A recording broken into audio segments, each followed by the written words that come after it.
Hey everybody, so today we're going to take a look at Bimbeats and Elastic. We're going to look at Navisworks data and tracking, project data, but then also high level company Navisworks usage. So like firm wide Navisworks usage. Um, so the model that I've been using to test stuff in is this one.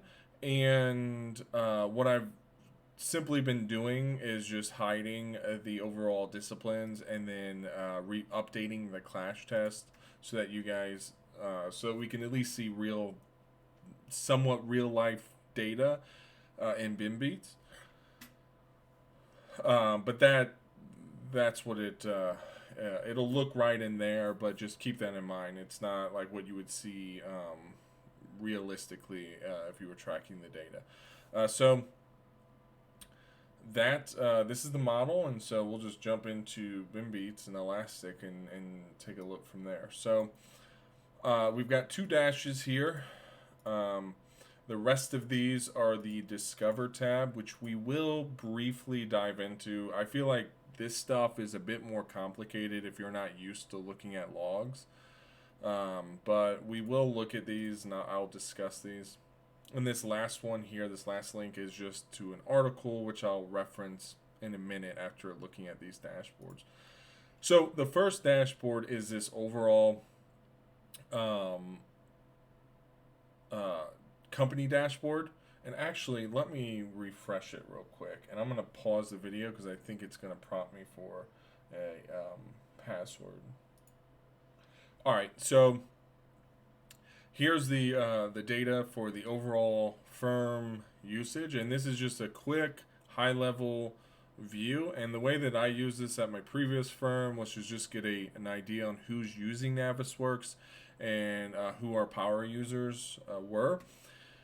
And so this first number here is the total Navisworks users. In this case, it's just one. It's just tracking me, but that number would grow depending on how many people are using it. And up here, if you haven't seen my videos before, this is the time frame in which we're pulling this data from.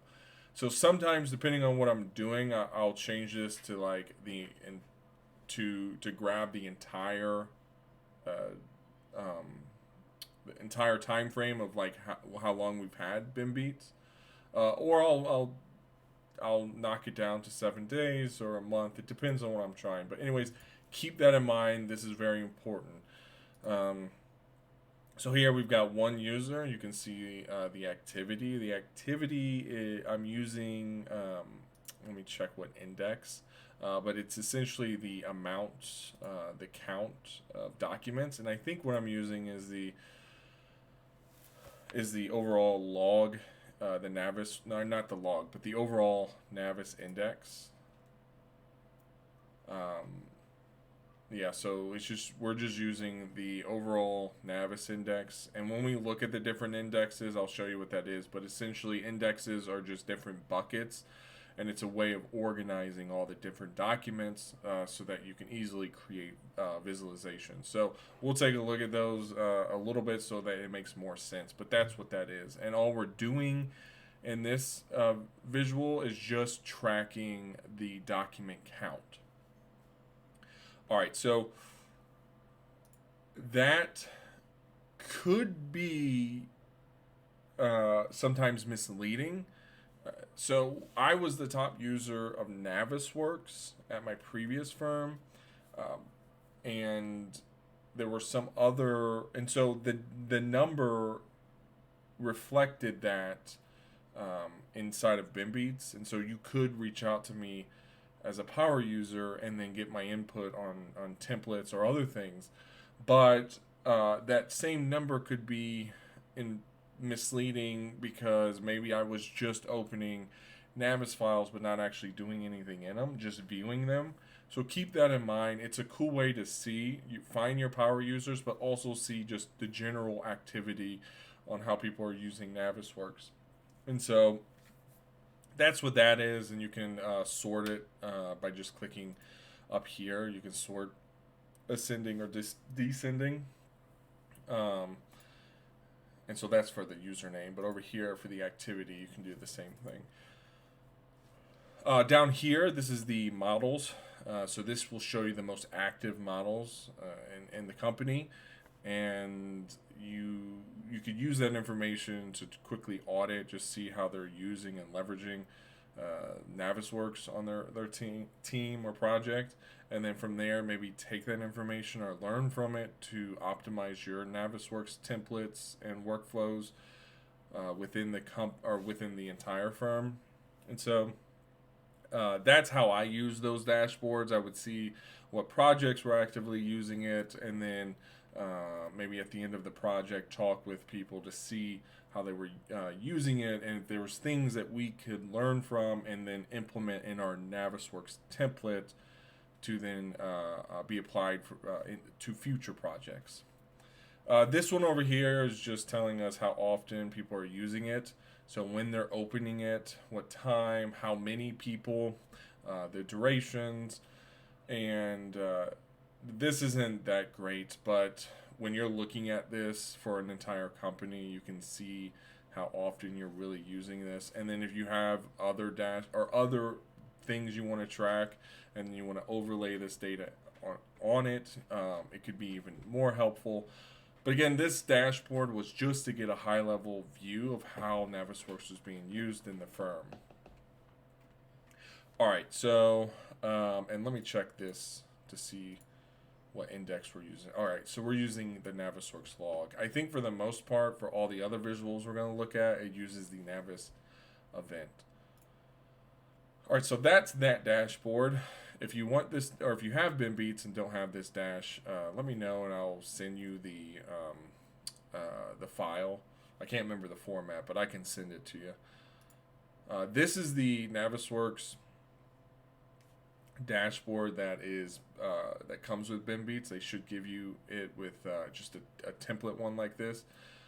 And then I think the only visual I've added to this was this one down here.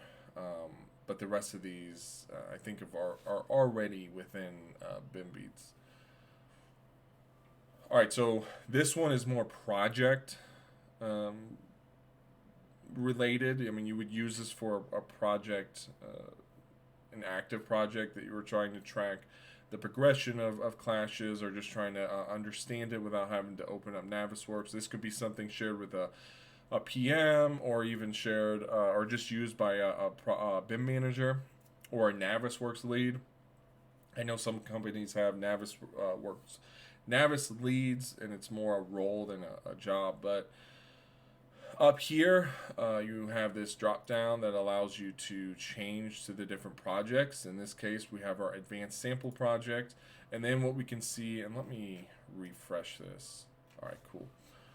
So we can see here the active clashes, and then we can see the resolved clashes. And so that's, if we look at the Navisworks model, we can see our active and resolved are the only columns with anything in it, and then that's all it's retrieving from that. And then let's jump back into it. So that'll tell you immediately how many resolved and active, so that could be helpful if you're trying to gauge where things are at or where they should be. Over here to the right is a more detailed view of that information. So now we're looking at each of the clashes. In this case, there's a ton in this project. This will be easier to view if you only had the clashes that were necessary, or the clash tests that were necessary in the Navis model. This view would be a little bit a bit more helpful, or at least easier to read. But what this does is it just shows the clashes of each discipline, or each clash test. So we can see 1600 are in the arch versus plumbing. We can see the structural. We can see whatever this one is, arch versus electrical. So let's change this to,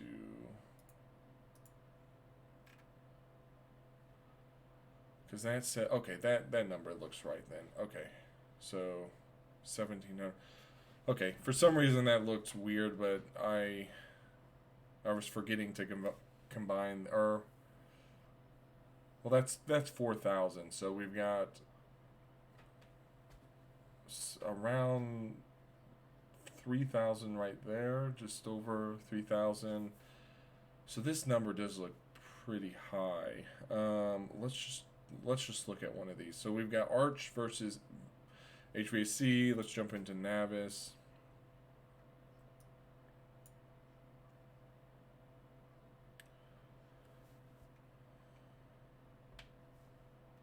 All right, so that's 1,300. Let's expand this.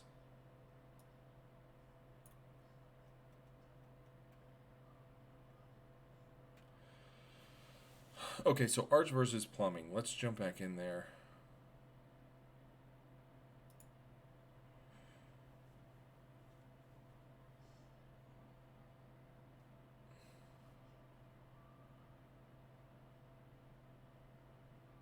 All right, so here's Arch versus plumbing. And what we're seeing, well, can we filter? Nope.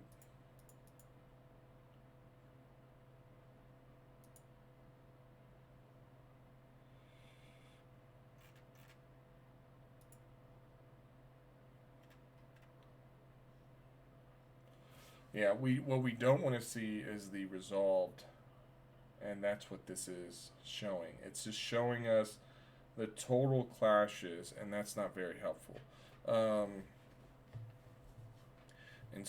And I think this is helpful to just see kind of the process of trying to create these visuals and trying to update them. So here's what we're grabbing.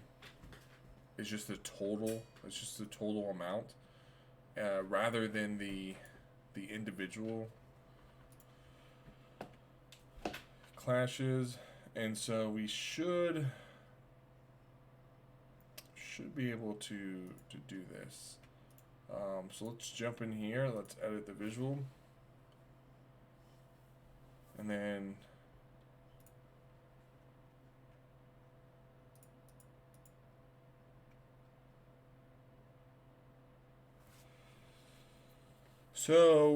we've got our total count, which is going to grab all of them. Let's see if we can switch it to active.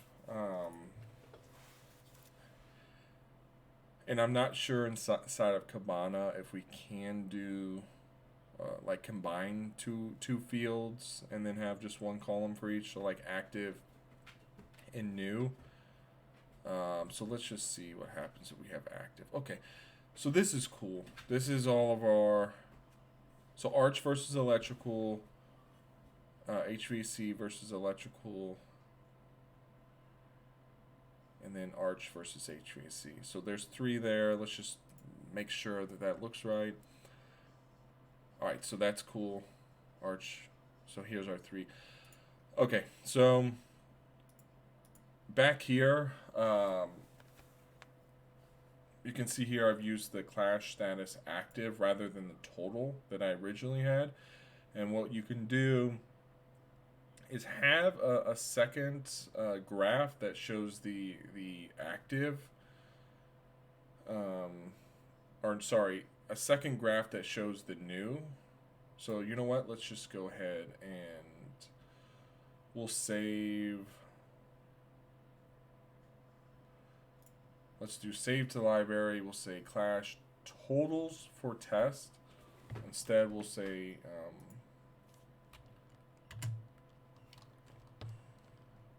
clash. Oops. So Navis clash active totals by test.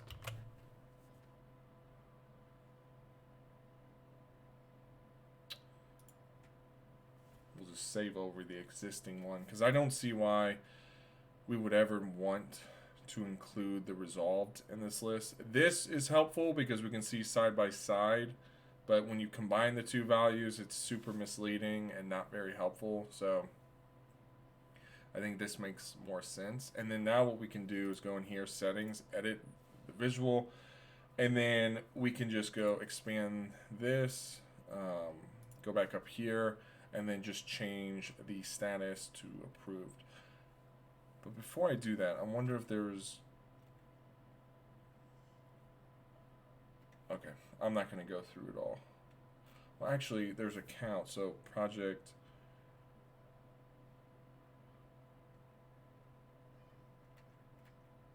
Yeah, we'll just use... All right. I was hoping that maybe there was a combined like metric, but this makes sense that there's two separate ones. I'm sure if you could, because there is a like advanced part to Kibana where you can make some cool stuff. I'm sure there's a way to do this where we can combine new and active, but in this case, I mean, I think this works still. So if we update that, we'll see that there's none, which makes total sense. And so, and you know what? I think this is actually kind of a cooler way to do it, because I a lot of times would like to know what the existing clash, the ones that have not been resolved between last week and this week, what's still sitting there, and then here's all of our new ones that will go into that existing bucket at some point. So this is actually a cool way to do it. So let's save to our library, and then we'll do a save as a new visual. We'll just copy that out just in case. And then we don't want to update our panel. And then we'll go ahead, actually,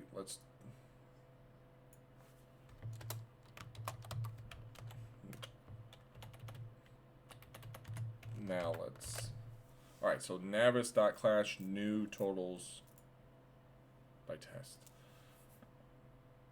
And, all right.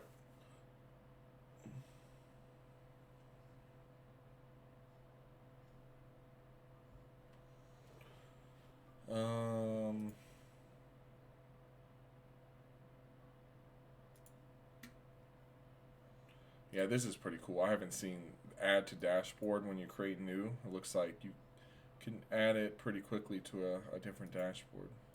Possibly. It doesn't seem to want me to, but let's jump over here because it doesn't seem to have the dashboard path back to it. So click on here. This should take us back, and then what we can do is add from our library, and we'll just paste in that name, grab that, should be good, and now we have that dash. So this is cool. Now you've seen how you go from a dashboard, you kind of look into it, and then you can create other dashes from, or other visuals from it. And then I think this will go very well when we get into the Discover tab of it. We'll briefly look at it, but future videos will take a deeper dive into how that workflow, or how we would create a visual from scratch, from just looking at the documents. So this one over here gives us our total clashes. This one here will give us our active clashes, and let's rename this. Let's go to settings, and then we'll edit the panel title. We'll say, to match everything else, Navis Clash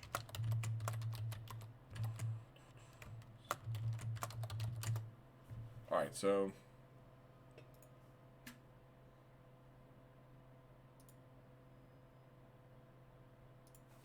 and I just want to update this one too.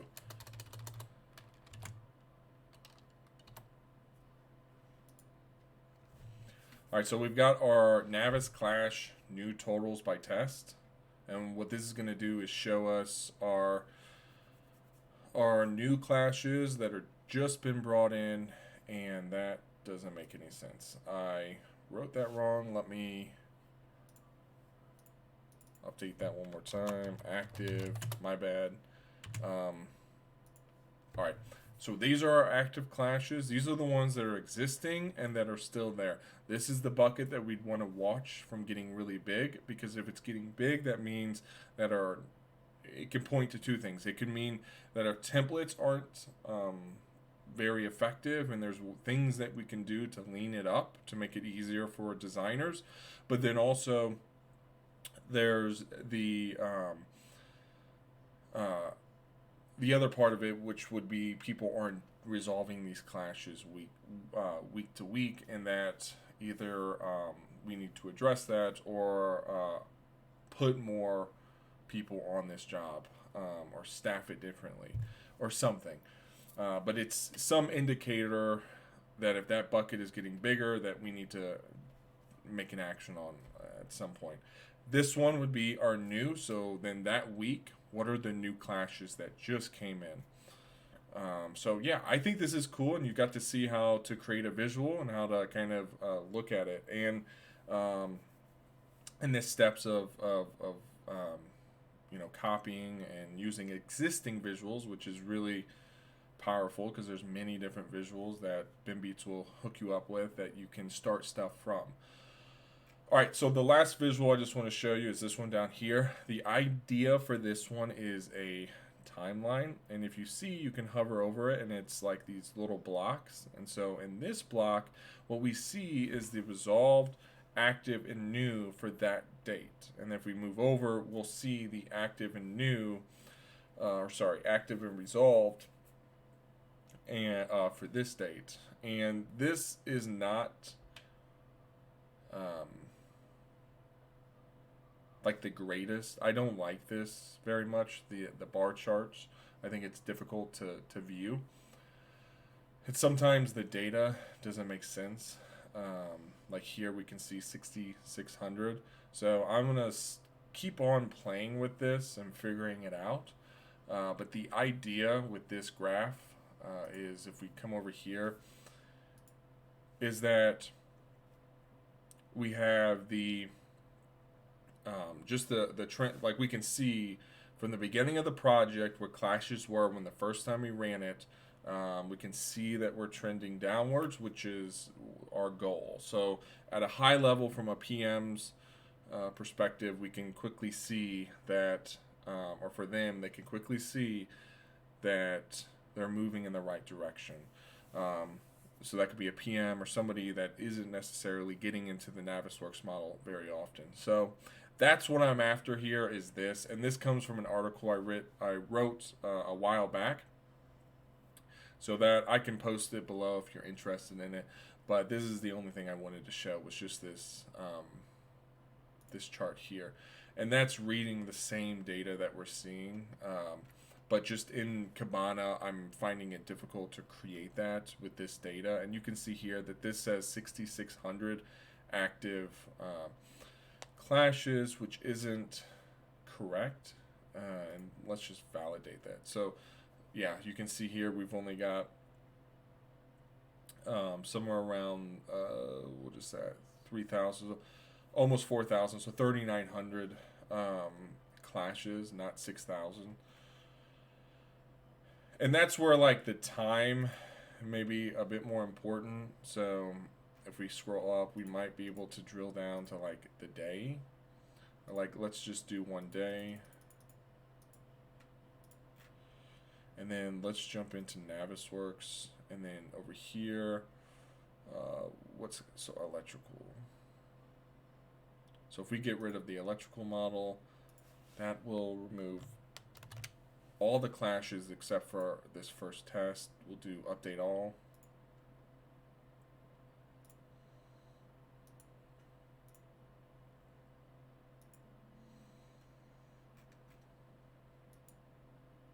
Boom.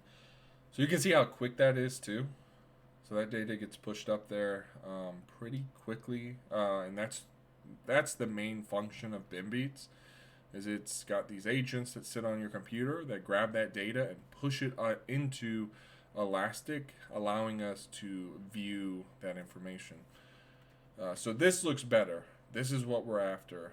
Is the total active clashes here, and then the total resolved.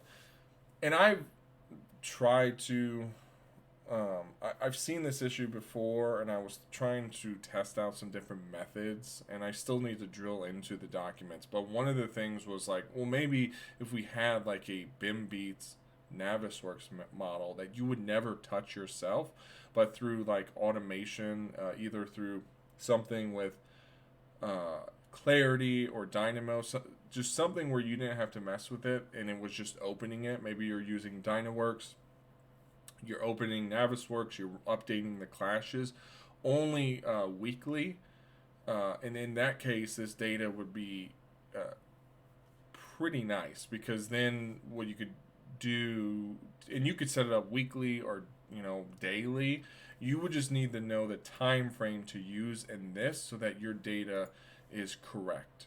Because here you can see what we have, and I'm not, or what we have for today, but as soon as we start to, and I think it'll look correct still, and that's way too much, not 24 weeks.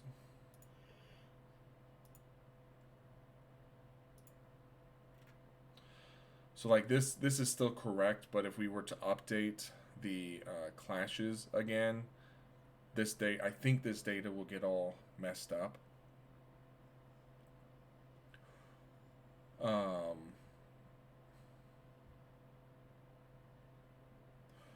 Yeah, so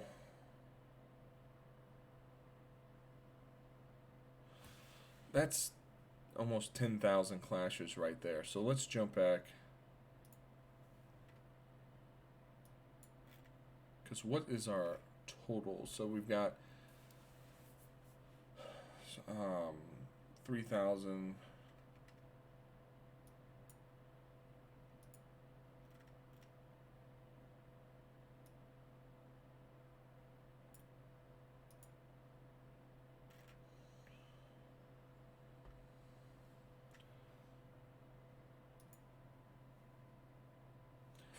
Yeah, so let's jump into Navsiworks real quick and just update this. I was looking at this again, and in the data, it looked correct actually and wasn't messed up. So let's just unfreeze one of these, and so back here we'll unhide that. We'll update our clashes.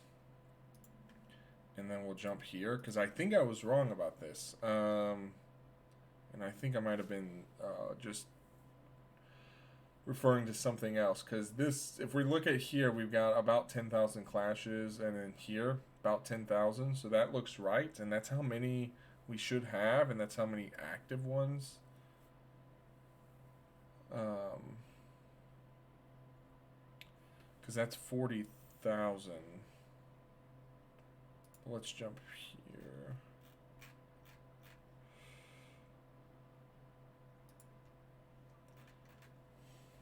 And this is what I mean. Like, some of this data is a bit difficult, but after you understand it, it gets easier.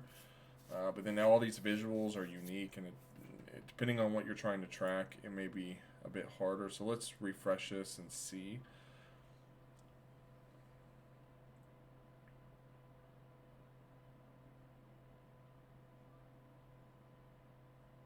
We've got 2,500 active clashes,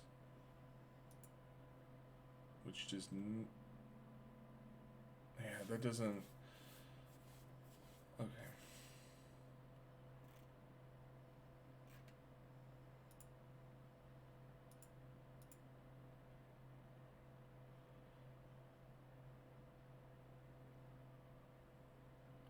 Yeah, so this is an ongoing thing, but it's cool for you guys to still see the workflow with this. The other graphs are, working.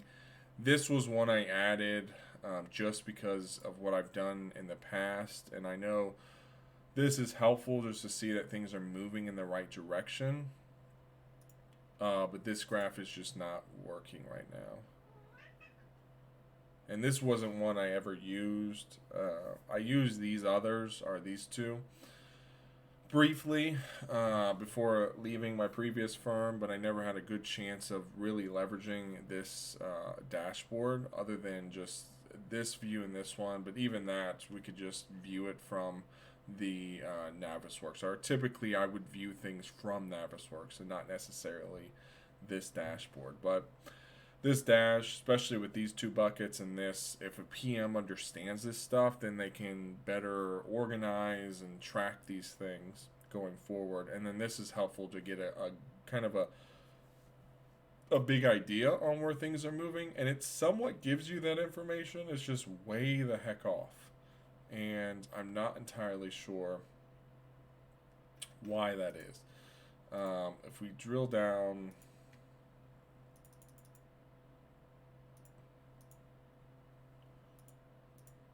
actually, let's just do the last.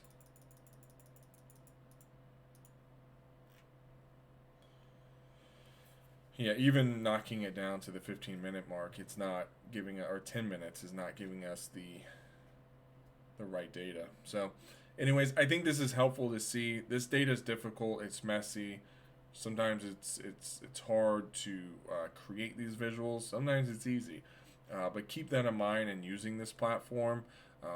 Docs are just, log data is just messy sometimes, and when you're trying to create something, it just doesn't work out. I'll keep messing with this. If you're interested in this graph, you have Bimbeats, or this dashboard, and you have Bimbeats, let me know and I can send you this over. Hopefully by then I have this working. But yeah, so this is the project dashboard in Bimbeats. What I love about this though the most is that it's almost live. I mean, as soon as somebody saves it, it updates.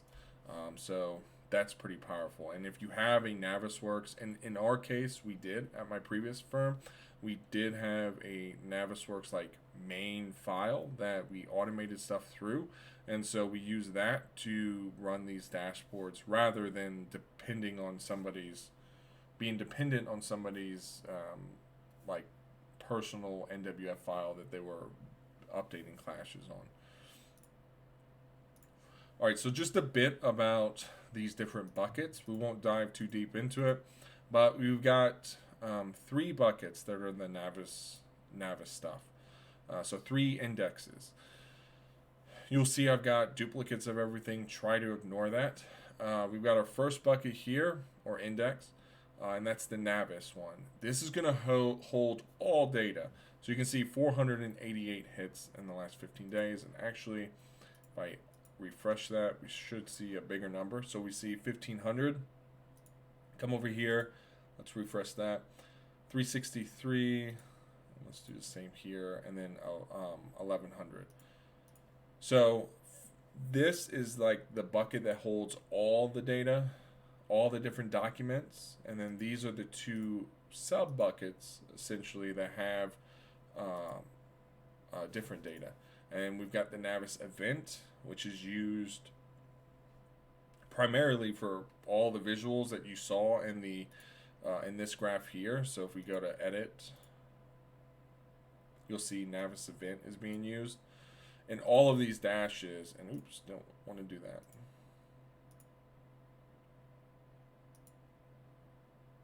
So all of these dashes are using that event data.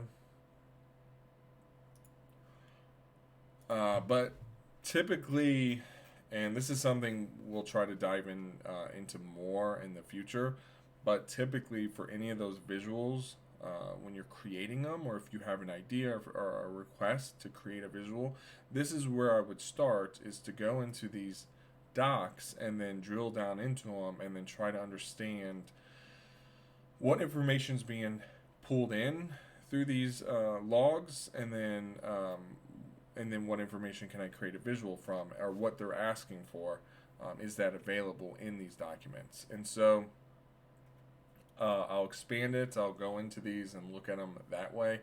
And then the other bucket is this, and same, I'll just jump between indexes trying to find the data that's available, and if it matches what that person's trying to view, then from there I'll try to create a visual. I kind of showed that in previous videos about Elastic and Kibana, but we'll dive more into that in future stuff. But this is where you would go to really start. I would say The dashboard's super powerful, and typically that's what people are going to use this for. But if you're a power user and you're the one creating the visuals, this is typically where I would start. I would get a request on like, can we track this certain thing? And then I would start here in these logs. I would drill into them and then try to understand what information is being generated, and then if we can create a visual from it. And then from there, it starts with one visual, and then you have an entire dashboard dedicated to whatever that process is. So those are the two buckets. I call them buckets, but they're actually called indexes. But it's just a way of viewing the data in a more organized way, so that you're not trying to filter through a bunch of logs and stuff. And the cool thing is when you do create filters, you can actually save them as your own saved indexes. They're called Discover Search and or save searches, but you can actually use those in your visual. So instead of using these logs and trying to filter, you can actually create a visual from a saved search. So I kind of mentioned that in the past too, but that's really powerful too when you're messing around here. But everything starts with the documents. That's where, if you know this and get good at this part and get good at searching and creating filters, almost any visual that you want to create won't be that difficult. But yeah, there's a lot of indexes, a lot of different logs, and so I've been learning this platform, Bimbeats and Elastic, for over a year, and it's a lot of stuff. So keep that in mind and don't get demotivated if you're getting into this. It's super cool, and there's a lot of amazing things, insight that you can gain from this information. So if you want any of the dashes, let me know and I can send you that information. But anyways, that's all I got. If you have any questions, feel free to reach out, and I will see you guys in the next video.